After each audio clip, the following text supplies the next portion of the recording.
पाकिस्तान का कॉन्स्टिट्यूशन इस बात की गारंटी देता है कि सभी लोगों को जो पाकिस्तान के शहरी हैं उनको बराबर का हक मिलेगा।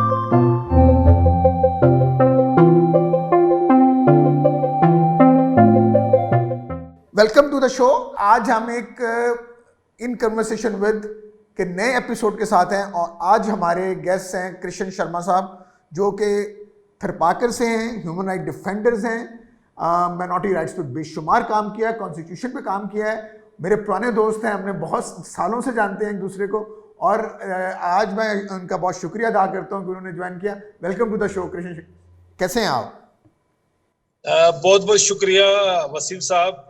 आफ्टर लॉन्ग टाइम हम एक दूसरे को देख रहे हैं, मिल रहे हैं और बहुत बहुत शुक्रिया कि आपने मेरा इंतखाब किया अपनी गुफ्तगू के लिए। बहुत बहुत शुक्रिया सर। नहीं सर, ये इसलिए भी था कि आपको मैं जो हम बात कर रहे हैं कि कृष्ण शर्मा साहब जो एक हमारा एक पूरी टीम है जो नेशनल लॉबिंग जो पूरा एक नेशनल लॉबिंग डेलीगेशन है माइनॉरिटी राइट्स पे, और ये सब लोगों ने मिलके बहुत सारा ज़बरदस्त काम किया जिसमें जो सक्सेसेस हैं वो 2% एजुकेशन कोटा पंजाब में है, 5% कोटा जो हम जो है ये जो जॉब कोटा है, ये सारे एफर्ट्स उनकी हैं। और ये एक्चुअली आज की गुफ्तगू भी यही है कि स्ट्रगल कृष्ण शर्मा करें, मैं हूँ या और बहुत सारे दोस्तों, हम सब ये बिलीव करते हैं कि पाकिस्तान सबका है, इक्वल सिटीजनशिप है और कॉन्स्टिट्यूशन जो है वो पाकिस्तान के सारे शहरियों को बराबर के हक देता है। तो कृष्ण, मुझे आपसे ये पूछना था कि ज़रा बताइए जो आप जो नेशनल लॉबिंग डेलीगेशन है फॉर माइनॉरिटी राइट्स, इसमें आपने क्या क्या काम किए और क्या क्या सक्सेसेस हमें मिली? देखें जी, नेशनल लॉबिंग डेलीगेशन बुनियादी तौर पे एक ऐसे सेंसिटाइज्ड और बड़े एनर्जेटिक पाकिस्तान के वो शहरी जो जिनका मजहब अक्सरती आबादी से अलग है, जिनको हम नॉन मुस्लिम भी कहते हैं, उनको हम माइनॉरिटी भी कहते हैं, ऐसे ग्रुप के लोग हैं तकरीबन चारों सूबों से, जिनमें सिख भी हैं, हिंदू भी हैं, मुस्लिम भी हैं, बहाई भी हैं। जो बुनियादी इसमें फलसफा है इस पूरे ग्रुप के पीछे, वो है कि पाकिस्तान एक मॉडर्न स्टेट है और हम उस मुल्क के शहरी हैं और आइन हमें बराबर का शहरी कंसीडर करता है। और बाबा कौम ने भी हमें अपने जो 11 अगस्त की तकरीर है वो उसका एक मुंह बोलता सबूत है कि पाकिस्तान किस तरह का मुल्क बनना है और उसमें किस तरह की गारंटीज कॉन्स्टिट्यूशनली हमें दी गई हैं। उसके बाद इंटरनेशनल कमिटमेंट्स हैं एज अ रियासत।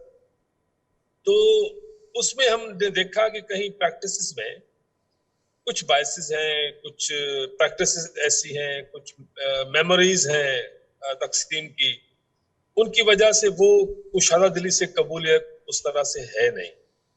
नतीजे में जो ये लोग ऑलरेडी मार्जिनलाइज्ड हैं पॉपुलेशन के हिसाब से, और उसके बाद जो सबसे बड़ा वजह है वो ये है कि ये लोग मेन स्ट्रीम नहीं हो पाए। हमने सोचा कि इसके लिए बहुत से तरीकेकार हो सकते हैं, कोई सियासी जमात इसके लिए काम कर सकती है। इसके अलावा जैसे एजुटेशन का हमारे यहाँ अक्सर रवाज है कि जी आप प्रेस क्लबों के बाहर बैठ जाएं, प्रेस कॉन्फ्रेंसेस करें, धरने दें, मुजाहरे करें। तो हमारा ख्याल था कि वो हम करते आए हैं 50 साल से, लेकिन वो रिजल्ट हमें नहीं मिल पा रहे। तो क्यों ना हम एक डायरेक्ट राब्ता करें, बात करें, डायलॉग करें रियासत के साथ, रियासत के इदारों के साथ, पॉलिटिकल लीडरशिप के साथ, नेशनल मीडिया के साथ, ताकि वो मेन स्ट्रीमिंग की जो हमारी एफर्ट है वो कलेक्टिव हो। उसमें जो जो स्टेक होल्डर्स हो सकते हैं उनको हम मिलें, उनसे अपने मसले मामला तय करें, बताएं और उनको हम अपने साथ ले आएं ताकि हम रियासत को ये बावर कराने में कामयाब हो जाएं कि हम बराबर के शहरी हैं। और ये अफर्मेटिव एक्शंस हैं जिनके थ्रू आप ये यकीनी कर सकते हैं कि हम बराबरी की तरफ जा रहे हैं। हम पाकिस्तान में रहने वाली मजहबी अक़लियतें बराबरी की तरफ जा रही हैं और उसके बाद हम एंजॉय करेंगे, जैसे वसीम साहब एंजॉय करते हैं पाकिस्तान के कॉन्स्टिट्यूशनल गारंटीज को, वैसे मैं भी अप्लाई। तो इस हवाले से हमने 2012 से ये शुरू किया था लेकिन हमारी एक प्रायोरिटी एरिया बनाना बहुत जरूरी थी, क्योंकि मसले मसाइल इतने ज्यादा हैं 70-72 सालों के, कि आप किसको रखें किसको छोड़ें। लेकिन हमने सोचा कि हम उन चीजों को टच करते हैं जो डूएबल है, ज्यादा चैलेंजिंग नहीं है, ज्यादा कोई कंट्राडिक्शन का नतीजा नहीं बनेगी, रियासत को कहीं कंप्रोमाइज नहीं होना पड़ेगा, हमको अपनी सिक्योरिटी सेफ्टी बाकी चीजें देखनी पड़ती हैं। लिहाजा हमने पहले पहले सोचा कि हमारी पर्सनल लॉज को हम टच करते हैं, क्योंकि हिंदू सबसे ज्यादा बड़ी पॉपुलेशन है माइनॉरिटी में पाकिस्तान में। लिहाजा पहले हमने उनको, जो उनके पर्सनल लॉज नहीं थे, उनको टच किया हमने। जो काम 70 से चल रहा था, हिंदू मैरिज एक्ट, जो नहीं हो पा रहा था, हमने उसको अपना प्रायोरिटी बनाया। उसके बाद हमने लॉबिंग शुरू की मुख्तलिफ अदवार में, मुख्तलिफ इदारों के साथ। फाइनली हमने वफाक में कौमी असेंबली से वो बिल पास कराया। उसके साथ सिंध असेंबली में रजिस्ट्रेशन एक्ट हो गया, Sindhi Hindu marriage registration act. बाद में उसकी भी अमेंडमेंट होगी। अब मैं कह सकता हूं कि हमारा ये जो हिंदू मैरिज लॉ है वो एक केस स्टडी है, एक मॉडल है, जो हमने डायलॉग के थ्रू रियासत से कबूल करवाई, कानून बन गए। अब कहीं कहीं मामला है उसकी इम्प्लीमेंटेशन का।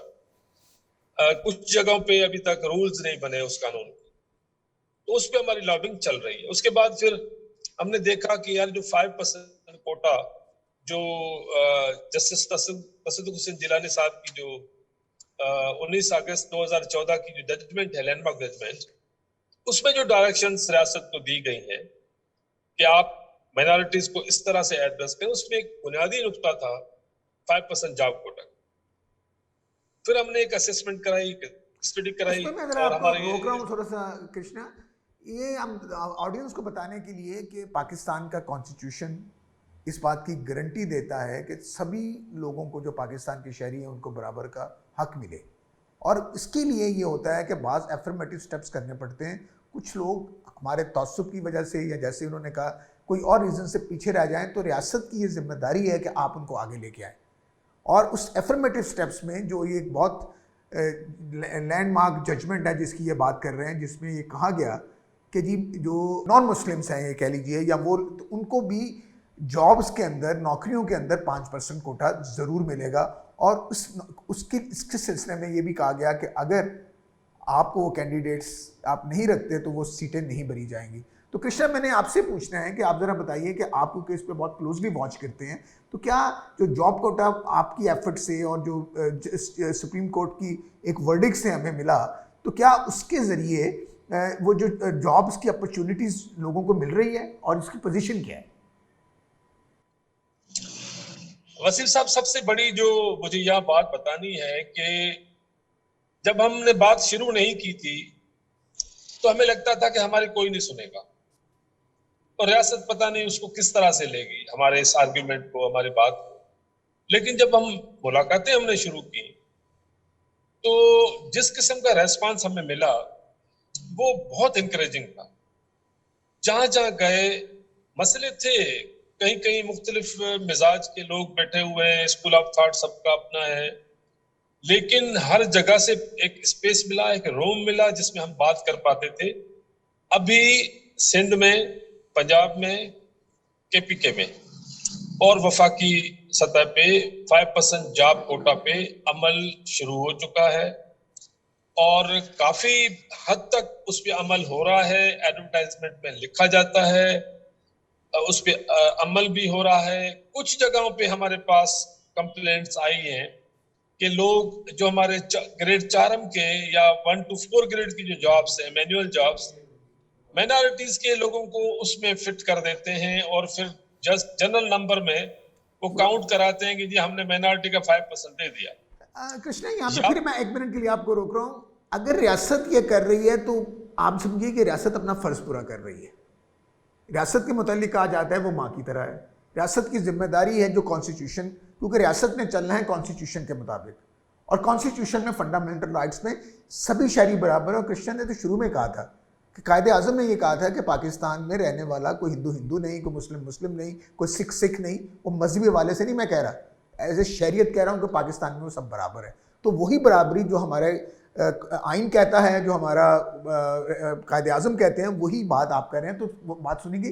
तो इसका मतलब तो ये है सर कि हम अगर ये चीज़ें सियासत मान रही है तो तो ये एक फ़र्ज़ है, और दूसरी तरफ ये स्पेस भी है हमारे लिए कि उस बात को आगे लेके जाएं। और जहाँ जहाँ आज जो आपने अगली बात की है वो भी बहुत ज़रूरी है कि सिर्फ जो नीचे ग्रेड की नौकरियां वहाँ ना रहें, बल्कि हर लेवल पर जाए।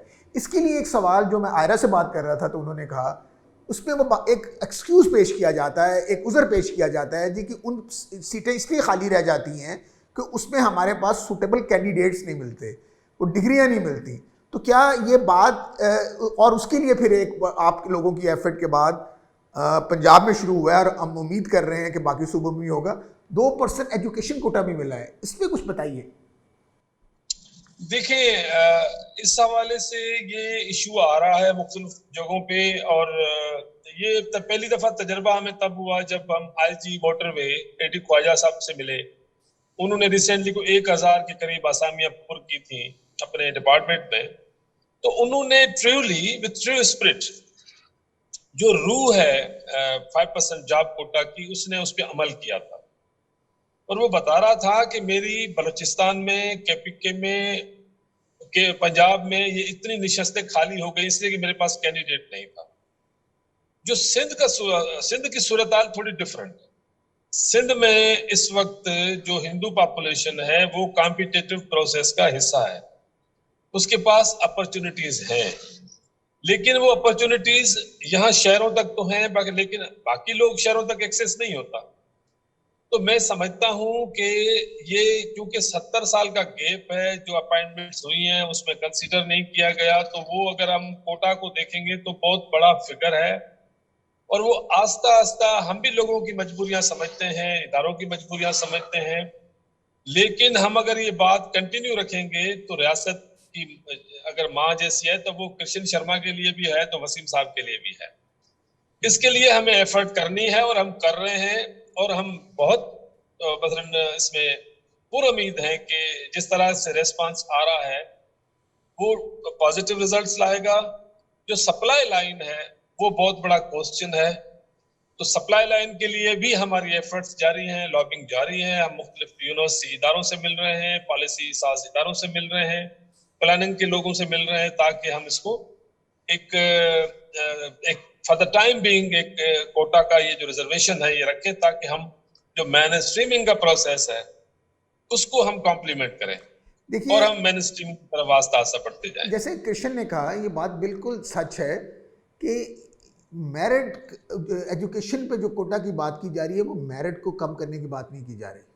We believe in merit, merit होना चाहिए, पर जब आप अपॉर्चुनिटीज़ को, फैसिलिटीज़ कम है, तो थोड़ा सा एक थोड़ी सी पॉसिबिलिटी उन लोगों के लिए जिनको आपने वो एजुकेशन सिस्टम या डिवीजन की वजह से वो आपने मौके नहीं दिए। अब देखिए ना, आप अगर 100 मीटर की दौड़ लगानी है तो एक तरफ तो आपने पूरा ओलंपिक चैंपियन खड़ा कर दिया, दूसरी तरफ एक ऐसा बंदा जिसने कभी दौड़ लगाई नहीं, दोनों को जी बराबर आ जाए, तो वो भी बराबर नहीं आता। ये एग्जाम्पल हमने औरतों की सीट्स में भी देखी है। जब कोटे हमने कहा कि इतनी परसेंटेज असेंबलियों में या लोकल गवर्नमेंट में खवातीन जाएंगी, तो पहले उस पर बड़ी बात की गई जिसका क्या फ़ायदा होगा, but we have seen the excellent legislation from the women. तो मुझे यहाँ पे भी ये लगता है कि ये जो, और ये मेजॉरिटी को समझना है, ये चीज़ हमारे लिए है, पाकिस्तान की खुशहाली के लिए है, आपकी बराबरी के लिए है, एक ऐसे जस्टिस सिस्टम के लिए जिसमें मुझे भी ज़रूरत पड़ेगी, कृष्ण को भी पड़ेगी, और मार्वन को भी मिलेगी। तो सबके लिए जो हम सब लोग हैं, हम इस तरह के मुआशरा चाहते हैं जहाँ पे इस सब के लिए हो। और ये जो कोटा है या जो एजुकेशन के लिए बात की जा रही है, ये अभी एक सवाल इस पर खड़ा है कि अभी तक ये प्रोफेशनल इंस्टीट्यूशंस के लिए नहीं है। शायद पंजाब में भी ये जो मेडिकल कॉलेज है या इंजीनियरिंग यूनिवर्सिटी है, तो वहाँ क्यों नहीं है? देखिए, अभी भी जो जॉब कोटा है ना बस, उसमें भी ये कंफ्यूजन है। हमारी ब्यूरोक्रेसी ये समझती है कि जो माइनॉरिटी के लोग हैं वो सिर्फ माइनॉरिटी कोटा पे अप्लाई कर सकते हैं। हम उनसे दरखास्त ये कर रहे हैं कि जो ये कोटा है उसका बुनियादी जो डेफिनेशन है या उसकी जो वजाहत है वो ये है कि ये इन एडिशन टू मेरिट है। यस, मेरिट अलग चीज है, और ये जो मेरिट में कंपटीशन में लोग आ जाते हैं, वो आपके जनरल मेरिट में चले गए। जो बाकी रह गए हैं उनकी अपनी भी मेरिट बननी है, उस मेरिट में जितनी मार्क्स होंगी उसको उस तरह से आप अकोमोडेट करेंगे। जैसे अभी सिंध में करीबन कुछ 40,000 असातिज़ा की अपॉइंटमेंट शुरू हो रही है अगस्त में। उन्होंने कहा कि हम इस पूरी फिगर के 5% जो है वो हम हिंदुओं को देंगे, क्रिश्चियंस को देंगे, सिखों को देंगे। हमने कहा ऐसे नहीं चाहिए हमें, बिल्कुल नहीं। हम कहते हैं कि जो आपका जनरल मेरिट है उस पर कोई भी आ सकता है। जो 5% जॉब कोटा वो रिजर्वेशन है, वो उन लोगों के लिए है जो गरीब है, जिनकी एक्सेस नहीं है एजुकेशन तक, बाकी चीजों तक, जॉब्स तक। ये पर्टिकुलर उन पॉपुलेशन, उन सेगमेंट्स के लिए ये कोटा रखा गया है जो डिप्राइव्ड हैं, मार्जिनलाइज्ड हैं, सोशली एक्सक्लूडेड लोग हैं। ये उनके लिए है भाई। कॉम्पिटिटिव प्रोसेस में जो मेरा बेटा भी आ गया तो वो आ जाएगा, नहीं आएगा तो फिर वो माइनॉरिटी कोटा मिल जाएगा। मैं आप बिल्कुल सही। दूसरे जो प्रोफेशनल यूनिवर्सिटीज का, जो प्रोफेशनल यूनिवर्सिटी की बात कर रहे हैं कि वहां मेडिकल में, इंजीनियरिंग में वहां कंसिडर नहीं किया जा रहा अभी तक ये कोटा को। लेकिन हम कहते हैं कि अगर निशस्तें हैं, हमारे यहाँ क्या है सिंध में कि डिस्ट्रिक्ट वाइज कोटा है। थरपारकर की 30 असामियां हैं, उसमें सीट्स हैं, नवाबशाह की अलग होंगी, हैदराबाद की अलग होंगी। हम कह रहे हैं कि वो आप रखें, वो तो जनरल मेरिट है, लेकिन माइनॉरिटी के लिए आपको 2% एडिशनल देनी पड़ेगी। आप ये जो कमाई का जरिया बनाया हुआ है इधरों ने, वो सेल्फ फाइनेंसिंग के लिए रखी हुई है। जो फॉरेनर स्टूडेंट्स हैं उनके लिए रखा हुआ है। भाई आपके मुल्क के बच्चों को पढ़ाना पहले जरूरी है, उनको डॉक्टर करना बहुत जरूरी है, बजाय कि बाकी चीजें करें। तो ये एक कंटिन्यूअस अमल है, और मैं समझता हूं कि जिस तरह से पाकिस्तान में पॉलिटिकल कंटिन्यूटी होती है, पॉलिसीज की कंटिन्यूटी का अलमिया है, फुकदान है, तो इसके लिए हमें कंटिन्यू एक एफर्ट्स जारी रखने पड़ेंगे ताकि हम आने वाली नस्ल जो है उसको एक महफूज पाकिस्तान दे सके, एक अपना पाकिस्तान दे सके, जिसमें वो बाकी दोस्तों के साथ मिलके सीना तान के चलें, एक क्वालिटेटिव एजुकेशन के थ्रू, एक रेस्पेक्टेबल अपॉर्चुनिटी के थ्रू, और भी एवेन्यूज हैं जिस पे हम लोगों को काम करने की जरूरत है। अच्छा कृष्ण, मेरा लास्ट सेगमेंट में अगर आपसे मैं पूछूं कि जो आप लोग जो हैं, जो नेशनल लॉबिंग डेलीगेशन है जो मिनॉरिटी राइट्स पे कर रहा है, इनके फ्यूचर के प्लान्स क्या हैं? आप आजकल क्या सोच रहे हैं कि आगे की कौन से गोल्स हैं जिन पे आप काम कर रहे हैं? देखिए, पाकिस्तान में बहुत से मसले मसाइल हैं माइनॉरिटीज को, लेकिन मैं वैसे इशू तो बहुत इश्यूज हैं जिनको मैं बहस शहरी सोच तो सकता हूं, लेकिन उस पर ज्यादा काम नहीं कर सकता। हमें उन चीजों में पॉलिटिकल पार्टीज को इन्वॉल्व करना चाहिए। वो उनके पास स्ट्रेंथ होती है, स्ट्रीट पावर होता है, पॉलिटिकल कमिटमेंट होती है, वो कर सकते हैं। मतलब बहुत से ऐसे मामलात हैं जिनको, मतलब जैसे 295C है फॉर एग्जांपल, या फोर्स कन्वर्जन के इश्यूज हैं। ये वो इशू हैं जिनके लिए हमें पॉलिटिकल पार्टीज को ज्यादा सेंसिटाइज करने की जरूरत है कि वो इन मामलात को एड्रेस करें। बाकी as a civil society activist, as a human rights activist, मुझे जो माइनॉरिटीज की खवातीन हैं, बच्चे हैं, उनकी बहुत से मामलात हैं, उनमें पर्सन विद डिसेबिलिटीज हैं, उनकी राइट्स का मामला है। बाकी इसके अलावा भी बहुत सी चीजें हैं जिसपे हमें करने की जरूरत है। पर्सनल लॉज है, फॉर एग्जांपल क्रिश्चियंस सबसे सेकंड लेवल पॉपुलेशन है माइनॉरिटी में पाकिस्तान में, उनका पर्सनल लॉज जो है वो पुराने हैं, उनको अपडेट होने की जरूरत है। काफी ऐसी चीजें उसमें हैं जिनको तब्दील होना कोई बड़ा चेंज नहीं है, और वो उसके लिए हमें एफर्ट करना चाहिए ताकि हमारी बहनें जो तशद्दुद का शिकार होती हैं, वो उनके पास कोई रास्ता नहीं बचता उस पूरे पेन से निकलने के लिए सवाए सुसाइड के या कन्वर्जन के। तो ये जो समाज में बुरे असरात होते हैं कवानीन के ना होने से, तो वो बहुत खतरनाक होते हैं। उसके असरात आपको कई नस्लों तक भुगतने पड़ते हैं। तो पाकिस्तान का जो शहरी और रियासत का कॉन्ट्रैक्ट है, उस कॉन्ट्रैक्ट में बहुत से मामलात, मसले हैं, चैलेंजेस हैं। उनके लिए, उसके लिए जो है ना, वो हमको ये लॉबिंग जो है, ये जो एफर्ट है, ये जारी रखना चाहिए। और उसके लिए किसी खास कोई पॉलिटिकल पार्टी की या उस तरह से जरूरत नहीं है। जस्ट हमें खुद को सेंसिटाइज होना है और जो डायरेक्शन हमने तय की है उसको कंटिन्यू रखना चाहिए। हमारे पास अभी बहुत से मामले मसाइल हैं जिनको हमें अभी एड्रेस करना है। अब हमारा कॉन्फिडेंस बिल्ड भी हो गया है क्योंकि हमने काफी सक्सेस स्टोरीज की हैं। मशहूर आप जैसे सिंध हिंदू मैरिज एक्ट है, 5% जॉब कोटा है, एजुकेशन कोटा है, ये एफर्ट है और ये एक रिजल्ट है, रिवॉर्ड है। तो ये हमें एनर्जी देता है कि हम बाकी जो मामला सोशल हो, पॉलिटिकल हो, कॉन्स्टिट्यूशनल हो, उस पे इस तरह से हम अपना काम जारी रखें। नहीं, आज की जो डिस्कशन है, ये कन्वर्सेशन है जो हम बात कर रहे हैं, क्योंकि कृष्ण इस वक्त हैदराबाद से शायद सफ़र कर रहे हैं और हम लाहौर में बैठे हैं कोविड की वजह से, नहीं तो स्टूडियो में इकट्ठे बैठ के बात करते। और ये जो बातें आपको पहुँचाई इस मीडियम के ज़रिए या इस कैंपेन के ज़रिए हम पहुँचाना चाहते हैं, क्योंकि ये बात हम चाहते हैं कि उसी वक्त एनवायरनमेंट बदलेगा जब पाकिस्तान की अक्सरियत के सभी लोग इसको दिल से ओन करेंगे कि ये एक जस्ट की बात है, इंसाफ की बात है, और इसको ना कर और इसमें शमूलियत की जाए, इसकी सपोर्ट किया जाए ताकि सभी शहरी बराबर के शहरी बने। तभी आपको जो अक्सरियत में है उनको भी तभी हकूक़ मिलेंगे। अगर आप औरतों के हकूक़ की बात करेंगे तो मर्दों को तभी मिलेंगे। अगर आप अपनी माइनॉरिटीज़ की बात करेंगे तो मेजॉरिटी तभी अपने राइट्स को क्लेम कर सकेगा। ये एक इनएविटेबल बात है, ये जुड़ी हुई बात है और इनको जुड़ा हुआ ही देखना चाहिए। तो इस बात के साथ हम आज के इस प्रोग्राम को यहाँ पे ख़त्म करते हैं। मेरा आपसे, अगर आपको प्रोग्राम अच्छा लगे तो आप इसको माटी को सब्सक्राइब कीजिए, और कृष्ण को स्पेशली शुक्रिया अदा करते हैं कि आपने आज हमारे लिए टाइम निकाला। Thank you very much Krishna Sharma, बहुत शुक्रिया, आपसे मिलकर बहुत ही अच्छा लगा।